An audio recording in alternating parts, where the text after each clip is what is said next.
Boss TCS లాంటి సంస్థకి మేము 99 పైసల్లో భూమి ఇస్తే ఎందుకంటే వీళ్ళకి అంత ఏడుపు? కోర్టులో కేసు వేస్తారు. ఒక సంస్థని ముందలు పెట్టి కోర్టులో కేసేసి సీజే గారు బెంచ్ మీద వచ్చేటట్టు చూసుకుంటే చేసి స్టే ఇవ్వమని కోరుతారు. సీజే గారు అక్షంతలు వేసి అవును తప్పేంటి టీసీఎస్కి ఇస్తే తప్పేంటి, మీకు ఎందుకు ఇబ్బంది, ఉద్యోగాలు వస్తున్నాయి మీకేంటని చెప్పి పక్కన పడేశారు. అంటే చూడండి, అడుగడుగునా అభివృద్ధి జరగకూడదు, పెట్టుబడులు రాకూడదు, వచ్చే కంపెనీలని తరిమేయాలి, అదే లక్ష్యంతో పనిచేస్తున్నారు. నిజంగానే బాధేస్తుందండి ఈరోజు. ఎందుకంటే సింగపూర్ ప్రభుత్వంలో పనిచేస్తున్న అధికారులు ఒక మాట చెప్పారు.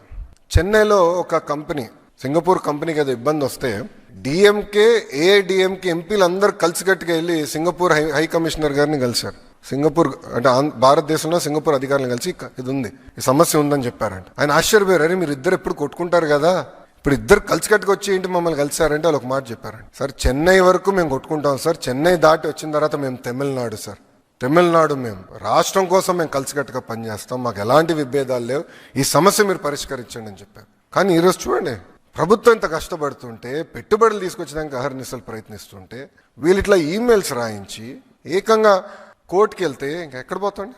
మనం బాండ్స్ కూడా రేజ్ చేసాం. ఆర్బీఐ దగ్గర నుంచి అందరి వరకు వీళ్ళు ఈమెయిల్స్ రాశారు. అంటే రాష్ట్రం ముందరికి వెళ్ళకూడదు, ఎట్టి వరుస ఆపేయాలి, వాళ్ళు చేయరు, చేసేవాళ్ళని చేయనీయకుండా ప్రయత్నిస్తున్నారు. ఇది ప్రజలందరూ గమనించాలి. ఎందుకంటే దీనివల్ల తీవ్రంగా నష్టపోయేది ఎవరండి? ఆంధ్ర రాష్ట్రం. ఎవరు బ్రాండ్ పోతుంది? ఆంధ్ర రాష్ట్రం బ్రాండ్ పోతుందండి. చాలా బాధేస్తున్నా ఈమెయిల్స్ అని చదువుతుంటే. ఒక్కసారి కానీ బ్రాండ్ పోతే ఎందుకు వస్తాడు పెట్టుబడులు పెట్టేదాకా రాష్ట్రానికి? ఎవరన్నా ఒక ప్రాజెక్ట్ వెనక్కి వెళ్తే రేపు ఎవడొస్తాడండి? నమ్మకంతో ఎందుకు ముందరికి వస్తాడు?